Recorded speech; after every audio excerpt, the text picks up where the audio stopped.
Hi there. We're going to take a look at performing a one sample t-test in SPSS.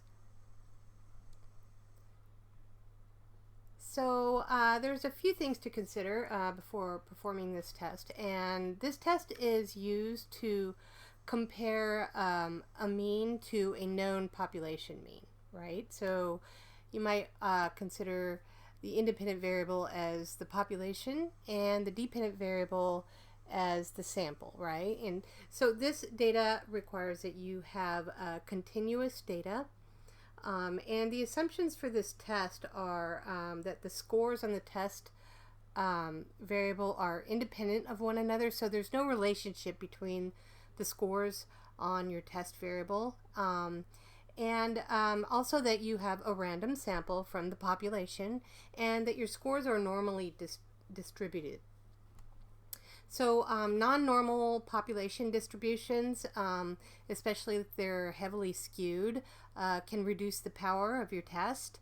However, if you have large sample size, you still may yield an accurate p-value. So keep that in mind.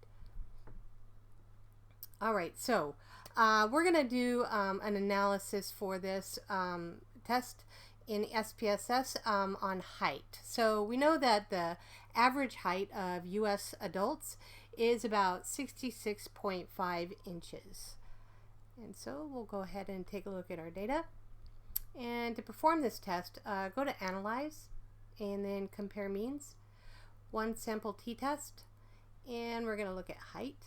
And we'll put it into the test variable box, and we're going to add that population mean, which was 66.5 here where it says test value, so that we can compare our mean to the population mean, and then just select OK. And you can see here in the first box it gives our descriptive statistics, right? The mean, standard deviation, standard error. And then we have the t-test, degrees of freedom, significance tests. In this version of SPSS, it gives both the one-sided tail and two-sided tail tests. Older versions of SPSS only provide two-sided.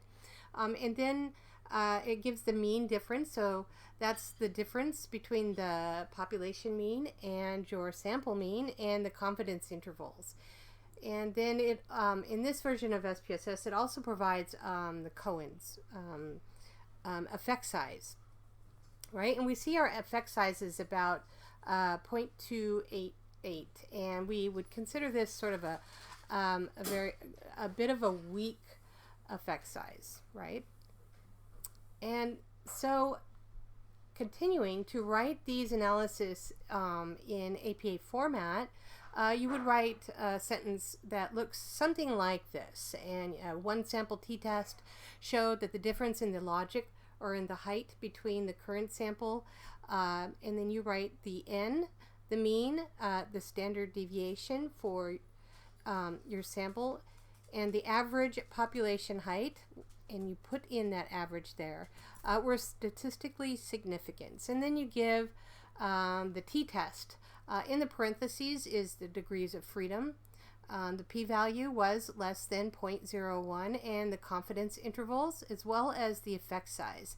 Now, if your version of SPSS doesn't calculate that automatically for you, you can simply do it by calculating the mean difference. So that's the difference between your sample mean and your population mean divided by the sample standard deviation, right? And that's how you perform a one sample t-test. All right, thanks for hanging out with me. I'll see you next time.